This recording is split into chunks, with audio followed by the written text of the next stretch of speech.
Good day guys, and welcome back ulit sa ating channel po to this video, Kawasaki Bajaj C200 update part 2, kung saan ito yung in-overhaul natin guys. Kung naka-experience ng pagpiga ay nawawala ang lagotok, kapag naka-normal ang andar ay malagotok. So ito yun guys, sira po ang kanyang clutch bearing sa likodan ng kanyang clutch housing. Sira rin ang bearing ng kanyang countershaft ng kanyang sprocket. So pinalitan din natin yan guys, no? Ito rin ang pinaka-main issue talaga, yung needle bearing niya, no? Ay nasira talaga at nawasak sa loob ng kanyang transmission. Isa sa mga issue ng mga Bajaj C200. So ito yung sukat natin, dalawang bearing ng palitan, 6203. Magkapareha po ang clutch bearing natin at saka bearing ng ating countershaft sa ating sprocket. So ito naman yung bagong stick bearing natin guys. Pag masdan nyo, ganito po ang itsura ng ating needle bearing na hindi sira. Needle bearing pala guys. So yun, ito namang bearing na sira, nauubos ng kanyang stick bearing sa loob, kaya gumigiwang-giwang ating transmission. So kapag normal na andar ay lumalagot to kasi nga gumigiwang-giwang sa loob. Pero kapag pinigilan ng ating clutch ay nawala ang kanyang lagotok. So yun po ang dahilan, kundi ang kanyang needle bearing. So i-install ang needle bearing, napaka-basic lang, no. Siyempre pinalabas natin sa likuran, pinupuk natin guys. Ito naman, no, sa loob natin siya pupukin. So ganito lang, no, napakadali lang. Kukuha lang kayo ng axle, tapos pupukin nyo lang. Dapat yung needle bearing natin guys ay nakalabel sa likuran, no? Para maganda po ang kanyang posisyon. So ano lang, unti-unti natin siyang pupukin. Wala natin siyang persahin, baka mabasag o masira yung stick sa loob. So yun, ganun lang guys. Tapos, check nyo sa likuran kung naging okay na ba ang kanyang posisyon. So check muna natin guys, saka natin pupukin ng diretsahan. So yan, check mo natin. So yun, kulang ng kaunti guys. Hindi, kulang pa ng kaunti, no? Kailangan i-label natin siya para pamantay yung transmission natin sa loob ng ating makina. So yun, konting pukpok. Check natin ulit. Yun, kulang pa rin ng kaunti guys, no? Kailangan label talaga siya para pantay yung pag-setup natin sa ating transmission. So, check ulit.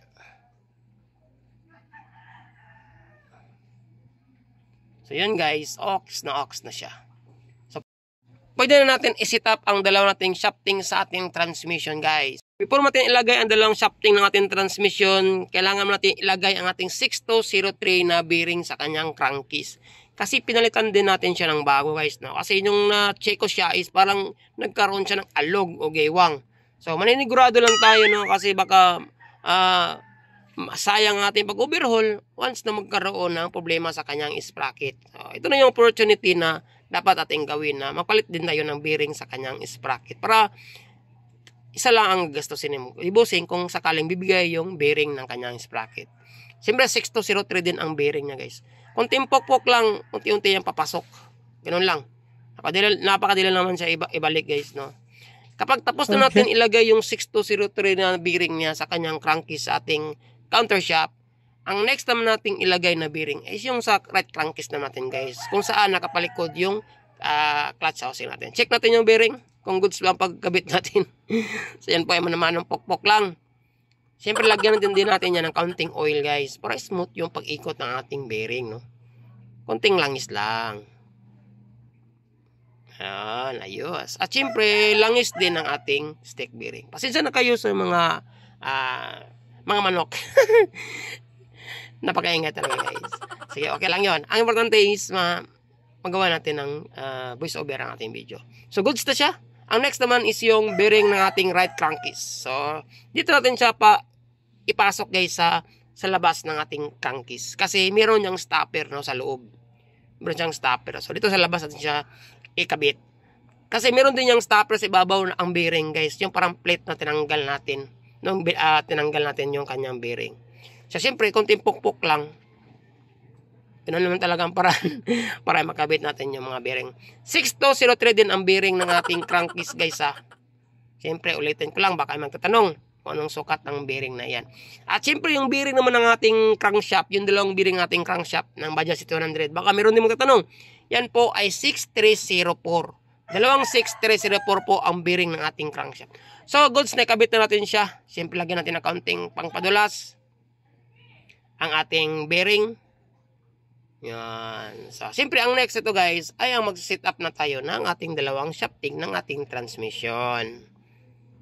So dito sa part nito, siyempre tuturo ko sa inyo guys mga simpleng tips at paraan kung paano natin ikabit ang ating dalawang shafting. Okay. So lagyan natin ng kaunting papadulas. Unahin muna pala natin guys yung crankshaft, no. So napakadali lang naman ikabit yung crankshaft niya guys kasi hindi na natin gamitan pa ng blue torch. Kasi malambot lang po ipasok yung crankshaft ng Bajaj CT100. Both side, left at saka right side crankcase. Hindi siya mahirap ikabit talaga guys. Pwede rin natin siyang kamayin ng dandahan. Alugin lang natin ng konti. Automatic, makakapasok yan ng dandahan sa ating crankcase shell.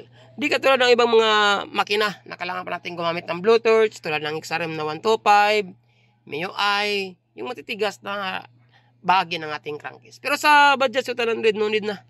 Pwede natin siyang alugin, dandahanin na natin guys. Yun, di ba? Pumasok na siya. So, kailangan smooth din ang pag-ikot ng ating crankshaft. So, kapag goods na siya, dito na tayo magsiset up ng ating dalawang shafting ng ating transmission. Tinanggal ko yung second gear ng ating counter shaft guys, no? Ang purpose ito, para hindi tayo mahirapan ipasok yung gear drum natin. Saka natin yung ikabit pag once na set up natin yung dalawang shafting, gear drum, shifting fork, at saka pin. Saka natin ikabit last yung fourth gear. Pinira sa inyo guys kung anong mga diskarte nyong unahin nyo. Pwede nyo isabay kabit. Wala namang mangyayari. Importante is may balik nyo ng tama ang inyong counter shaft at main shaft ng inyong makina. So, depende na sa inyo kung ano mga diskarte nyo. Nasa inyo yan kung gagayahin nyo. Pero, oops naman guys, no? Kung gagayahin nyo diskarte nyo. Kasi kita nyo naman, hindi tayo mahirapan na ikabit ang ating dalawang shafting ng ating transmission. So, sabi natin ilaglag ang dalawang yan. So, wala pa niyang free wheel guys, wala pa niyang neutral hanggat hindi natin may kabit yung gear drum natin. Kasi doon natin makukuha ang neutral ng ating dalawang transmission once nakabit na natin ang dalawang shifting fork at the same time, mailagay na natin ang ating gear drum. So, balik na rin muna natin yung crankcase kasi dito natin isisiksik o suksok o ipapasok ang ating dalawang shifting fork sa ating counter shaft at saka sa main shaft. So, nakabit na natin ang dalawang shafting natin. So, ikabit na natin ang ating maliit na shifting fork, yung parang may slide sa ilalim ng ating gear, sa third gear ba yun? At syempre, ikabit din natin ang ating isang malaking shifting fork sa ating counter shaft. So, yun, ilagay natin side by side yung shifting fork natin guys. So, dito naman sa ating gear drum, dapat nakatuon ang ating, yung palatandaan ng ating neutral. May palatandaan ng ating neutral dyan guys, neutral switch na kinabit sa ating crankcase na parang umuusling metal na o merong nakakontak dyan na kung saan yung gear drum natin is meron din siyang palatandaan o parang butod yung maikling metal na nakaumbok sa ating gear drum.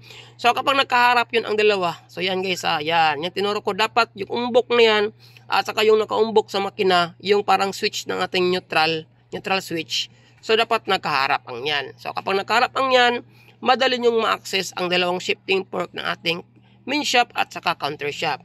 So kapag ma-access nyo ng dalawang yon at malagay nyo sa tamang kanal ng ating gear drum, mabilis natin makuha ang ating neutral position ng ating shafting. Ganun lang kadali guys. So unti-untiin mo natin iangat yung mga gear natin guys, no? Para nito mahirapan, mailagay yung parang kamay o parang yung hinawakan ko guys, para unti-unti natin iangat at malagay natin sa kanal ng ating gear drum. So, dyan natin kasi papatong yung magiging shifting fork natin. So, yung palatandaan guys, dapat yung dalawang nakaumbok na yun is magkaharap yun. Kasi yun po ang neutral ng ating transmission. So, kapag naging okay na yung gear drum, saka natin iangat yung dalawang maliit na shifting fork. Unahin natin yung sa ating main shafting, yon. So, pag may angat na natin yan at makikita tayo ng kanal, doon natin ilagay yung ating shifting fork na parang may nakaangkla na maliit na pin. So, iangat natin ng kaunti at ilagay natin sa kanyang kanal. So, yan, tinuturo-turo ko guys, tinuturo-turo. So, niangat mo natin ng kaunti At tapos, kapag naiangat na siya at nilagay na sa kanal, saka natin ilagay yung pin. Dapat nakakoincide dyan sa butas. Kasi may butas po yan may butas. So, naging okay na siya. Ang next naman, yung ating main shafting. Iangat natin yan kung saan nakaposisyon yung kanal na paglalagyan niya. Yan po ang mga shifting tips kung paano magkabit ng shifting fork sa ating gear drum. So yun, ilagay natin yung shifting fork natin. So kapag may lagyan na yan guys, automatic mag-coincide yung butas ng paglalagyan ng ating pin. So yun, goods naman siya. Nilagay na natin yun sa kanal. Yan. Siyempre dito natin ilagay ang kanyang pin. Saan ba yung pin? Lagyan natin yung pin. Yun. So, pagkatapos na ikabit na natin yung lahat, ang kulang lang yung port gear. Ilagay natin yung port gear, guys. Yun. O, diba? Kita nyo, diba? Umiikot-ikot na ang ating mga gears. At nakapasok na ang ating sinasabi nating neutral position ng ating mga gears. Okay na ang ating mga gears. Pwede natin ikabit ang kanyang second gear ng ating counter shaft, guys, nung tinanggal natin yan. So, huwag niyo kalimutan, mayroon niyang bushing sa gitna. So, para may kabit yan, kailangan natin iangat yung gear drum natin ng kaunti.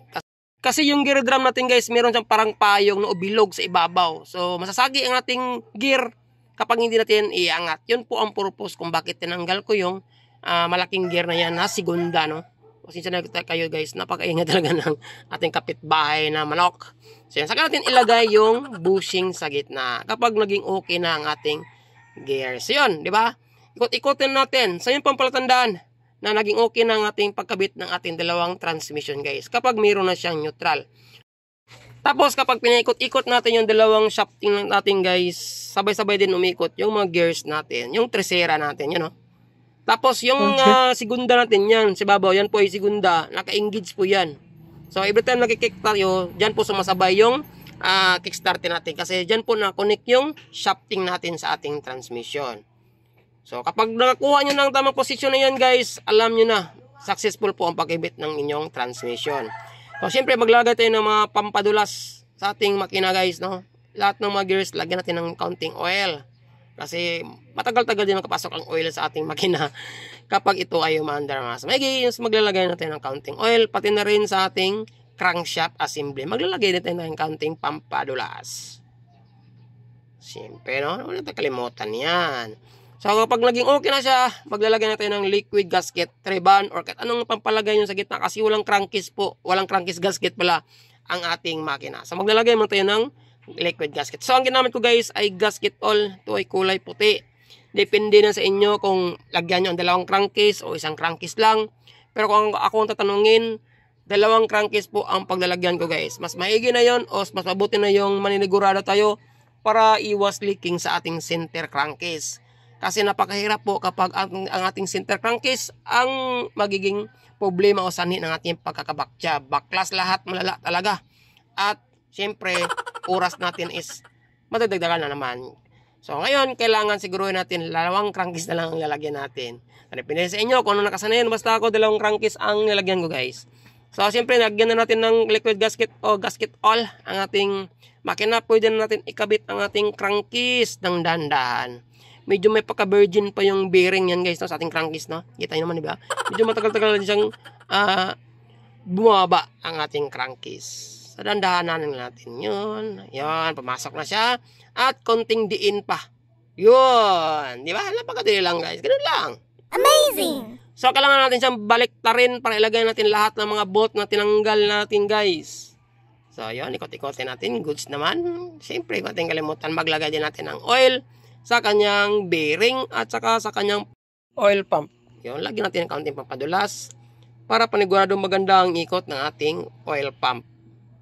So, saka natin balik na rin ang kanyang makina. So, dito natin ilagay ang lahat ng mga bolt na tinanggal natin. As you observe, guys, di ba? Napakadumi po ng kanyang makina nung hindi pa natin siya binaklas. So, kita naman, balik brand new na ang kulay ng kanyang makina. Mga 1 oras din ako nalilinis sa kanyang makina, guys, no? Nasa mga 50 pesos din, no, ang naubos kong gasolina sa kanyang makina. Kaya balik na natin lahat ng mga bolt at tanggal natin.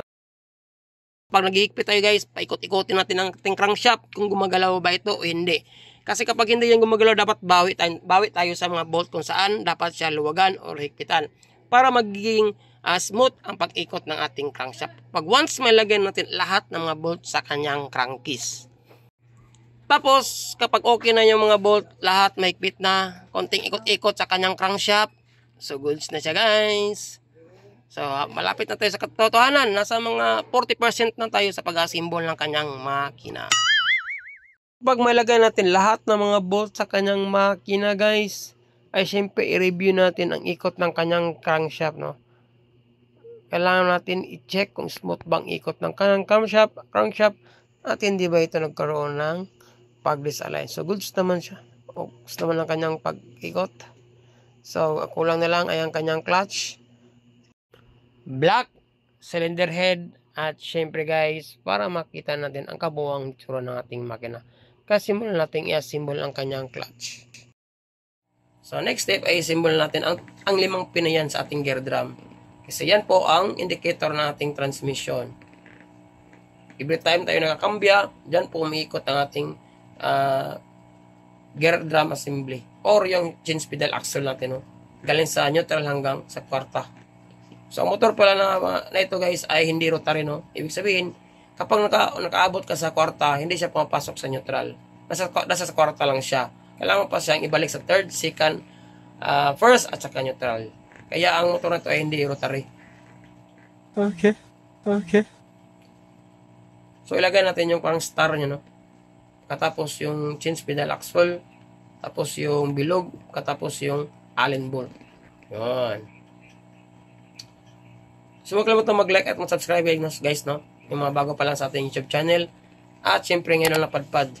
Kung sa tingin mong video ito ay malaking tulong sa pagsaayos at pag-troubleshoot at pag-solve sa problema ng inyong motorsiklo. Maraming salamat. So syempre kapag na-assemble natin yan guys, yung shifting na yan, kailangan ikot-ikotin natin siya guys, no? Para ma-feel natin kung pumasok ba ang neutral hanggang kwarta. Okay. So pagkatapos, i-assemble natin yung gear ng ating oil pump. Yun. So ipa-ikotin, no? Napaka-smooth. Pagkatapos yung buong clutch housing natin.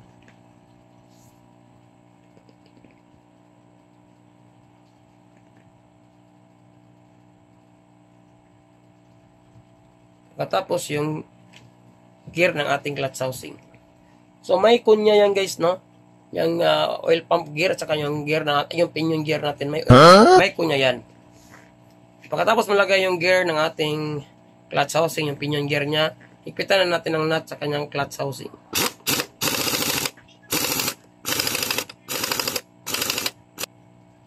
Pagkatapos ilagay natin yung mga spring.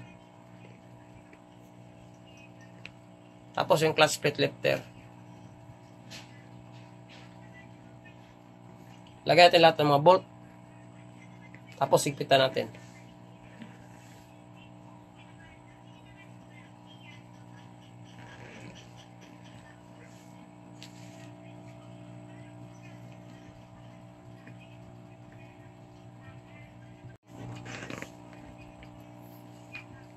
Pagkatapos mahigpitan yan, ay next step, ilagay natin ang kunya ng kanyang centrifugal. So, hindi pwedeng walang kunya yan kasi mababasag ating centrifugal guys. Yan po ang parang stopper niya.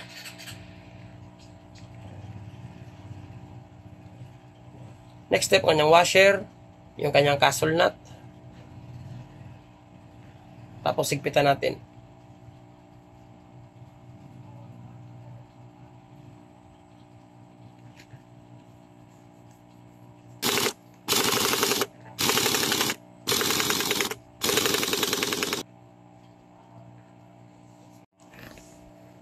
Next step is i-retaining natin ang 6 na bolt sa ating clutch housing guys. Para sure talaga hindi kakalas. Pagkatapos gasket na natin centrifugal. Tapos yung kanyang cover.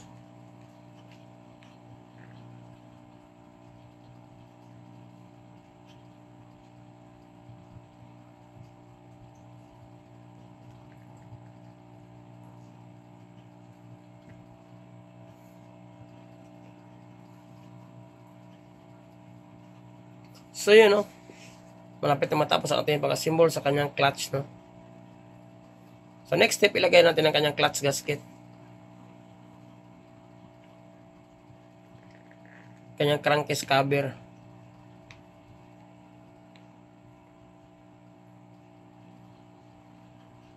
Tapos lahat ng bolt na tinanggal natin guys, kanyang clutch, ibalik natin. Okay.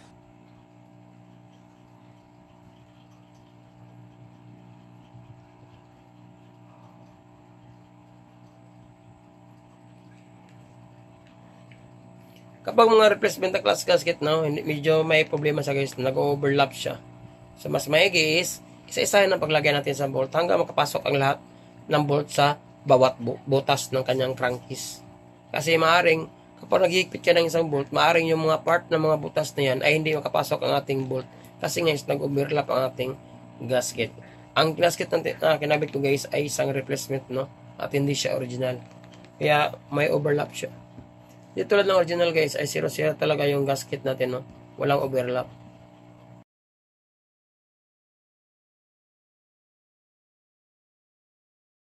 Pagkatapos ating malagay lahat ng mga bolts sa ating crankcase guys, ay try natin i-kickstart, no? Kung smooth pa paikutin ng ating crankshaft at para bang walang nakasabit sa kanyang makina. Try natin i-kickstart. Yan. Since natapos ng ating kalahating bahagi ng ating makina. So yun, no? Napaka-smooth, diba? Ang bilis ng ikot ng kanyang connecting rod. So next step is ilagay na natin ang kanyang timing chain. So ulitin ko lang guys, no, ang sukat ng timing chain ng ating Bajaj C200 ay 88 po ang haba or 88 ang kanyang length. Yun po kataas ang timing chain ng Bajaj C200. Okay. Pagkatapos sa kanyang guide sa kanyang timing chain. At dalawang tensioner chain guide.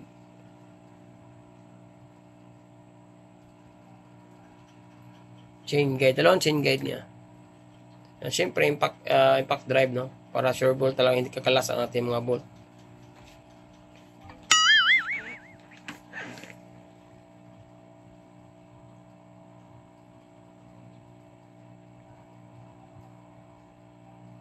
Yun. So, next step is lilipatan tayo sa kanyang cylinder block. So, kabit natin ang kanyang gasket.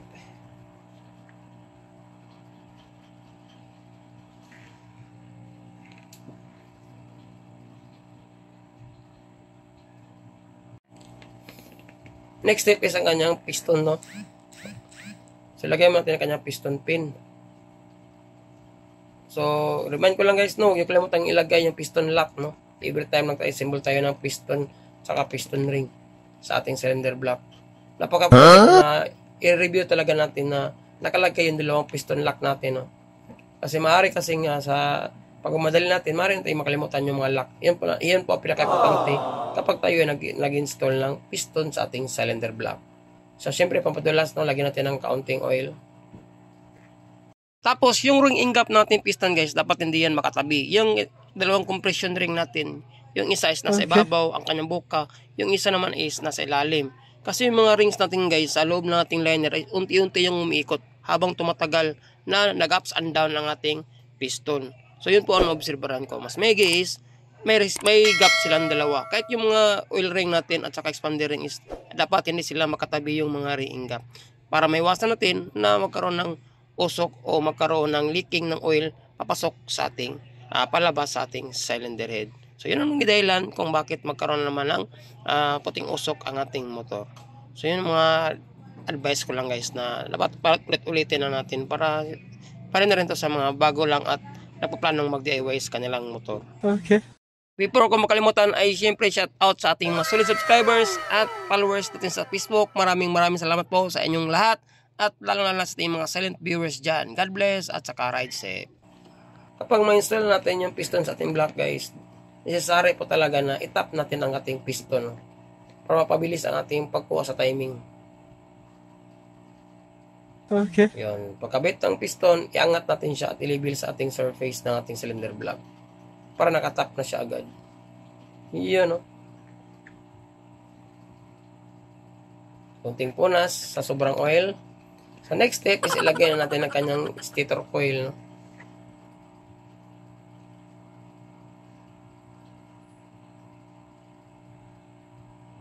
Tatlong Allen bolt.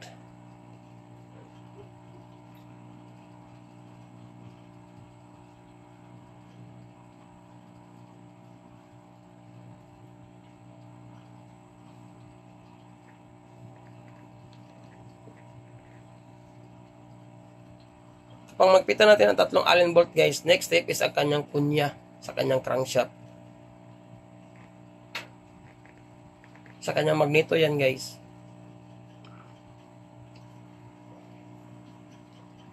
Pagkatapos ilagay yung kunya, next step is ilagay natin ang kanyang magneto. Okay. Pagkatapos ng magneto, kanyang washer at saka yung nut. So pwede na natin ilagay yung gasket niya at saka yung cover ng kanyang crankcase, guys. Pagkatapos ng gasket, yung crankcase. So ano lang. Pagkatapos nyan is lipat tayo sa kanyang cylinder head. Kapag malagay na natin yung washer at saka yung nut. Okay.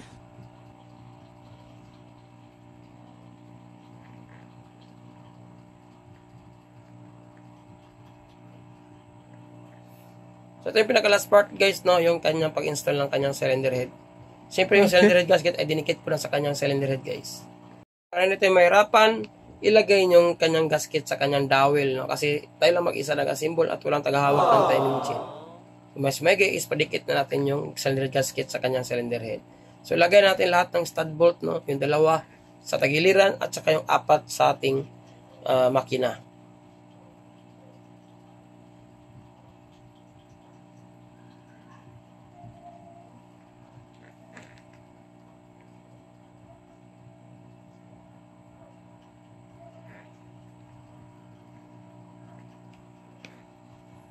So, malapit na matapos ang trabaho, guys. Ang kulang na lang ay ang pag-install ng kanyang camshaft sprocket. Wow! So, titingnan lang natin, no? Gamit ang ating power handle. Mata-mata lang yan, guys. O estimate lang. Paghipit na cylinder head. Yung sa tingin nyo ay mahigpit talaga. So, next step is ikabit na natin ang kanyang camshaft sprocket. So, siyempre, guys, dito na is mag-timing na tayo, no? Dapat naka-coincide yung timing ng ating magneto at saka yung camshaft sprocket, no? Para one click lang ating motor. Ito na may hirapan pang panda rin. Siyempre, ituturo ko sa mga guys, no, kung paano ang tamang posisyon ng ating timing mark, no, sa ating camshaft at siyempre sa ating magneto. Pagkatapos ating malagay yung kanyang timing chain. So, lagyan na natin ng bolt.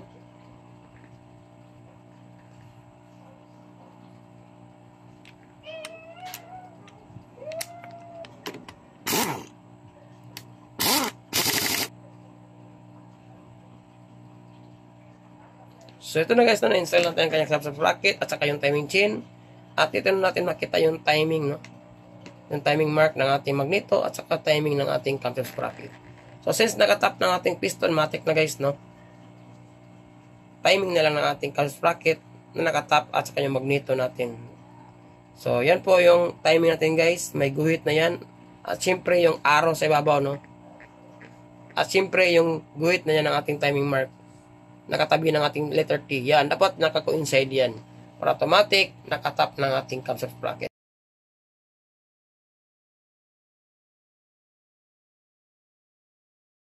Ito na guys, tapos na natin ma-symbol ang kanyang buong makina. Ito ang kanyang preview. Wow! Napakalinis ng tingnan. Di katulad ng una, napakalumi, di ba? Hindi na siyang ibalik sa kanyang motor. Para mapaandar na natin guys. A few minutes later. So ito na nga, no, napalik na natin ang kanyang buong makina sa kanyang motor. Siyempre guys, no, para makompleto ating trabaho ay kailangan iparinig ko muna ang tunog sa inyong makina pagkatapos natin siyang ma-overhaul. Kaya iuna natin ang kanyang susi para mapaandar na natin. Let's go!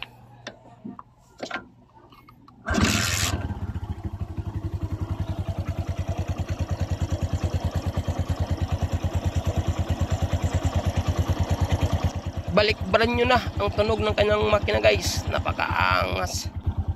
Yahoo!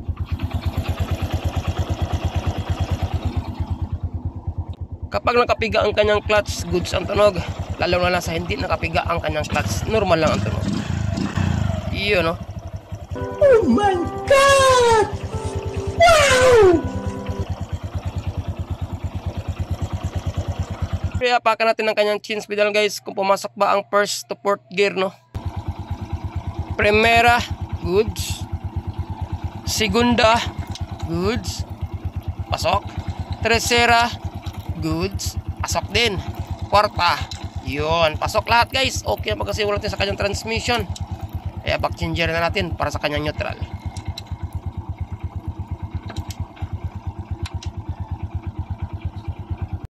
Ayan guys, okay ang ating pag-symbol ng kanyang makina at wala tayong aberya, no?